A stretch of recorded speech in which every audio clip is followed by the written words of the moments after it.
Earlier today, I made a video about Richie Sunak, pretty much asking you whether or not you feel sorry for him, considering that he's an absolute train crash whenever he's interviewed.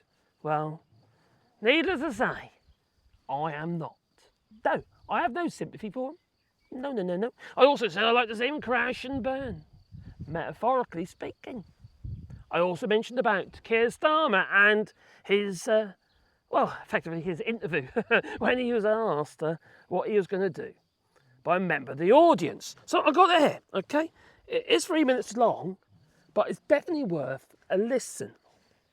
As someone born and bred in Grimsby, I'm proud of our town, but it has some of the most disadvantaged areas in the country, with high levels of child poverty, inadequate social housing, and increasing numbers having to use food banks. How will Labour address these inequalities and improve outcomes for the most disadvantaged residents, both here and across the UK? Well, thank you for that. He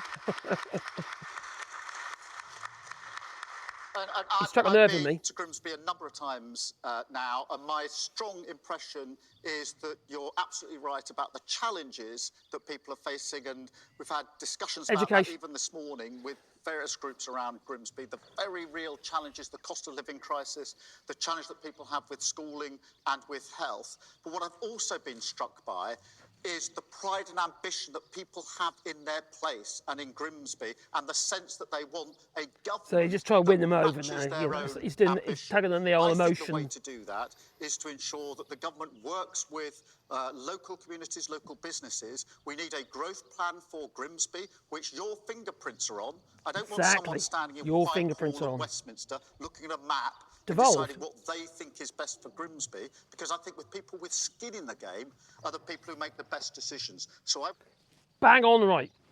That really is. It's bang on right. Now I mentioned in that other video that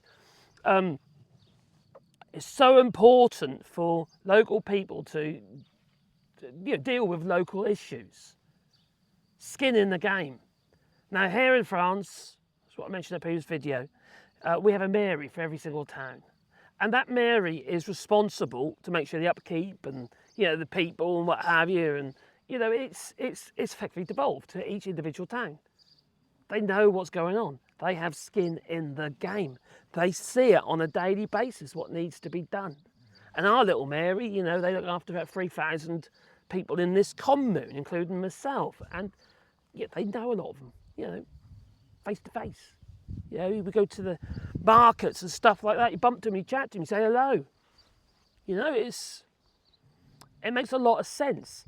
It creates a community where the government is actually, or the local authority, is a part of the community. Instead of them saying, oh, crikey, they're the authorities, oh dear. No, they're embraced. Because if anyone wants to get anything done, they're the people you have to go and see. They're the people that you try to win over, And it makes a huge amount of sense. Don't get me wrong, there can be some places that ain't that great. But here, in Orador, and other places that I know they do their job. These towns are spotless. They're looked after. We don't have potholes. There's no big potholes in France. The only potholes we ever get is when the flipping farmer makes one. With his 100 horsepower tractors chewing up the flipping ground. But generally speaking, it's very well looked after because they've got skin in the game. Keir Starmer's 100% right. I'm no Keir Starmer fanboy, as you probably already know, but he could win me over on that one. He really could. If he actually does what he says. Walk the walk and not just talk the talk. Anyway, you tell me. Please leave in the comments down below. Toodaloo.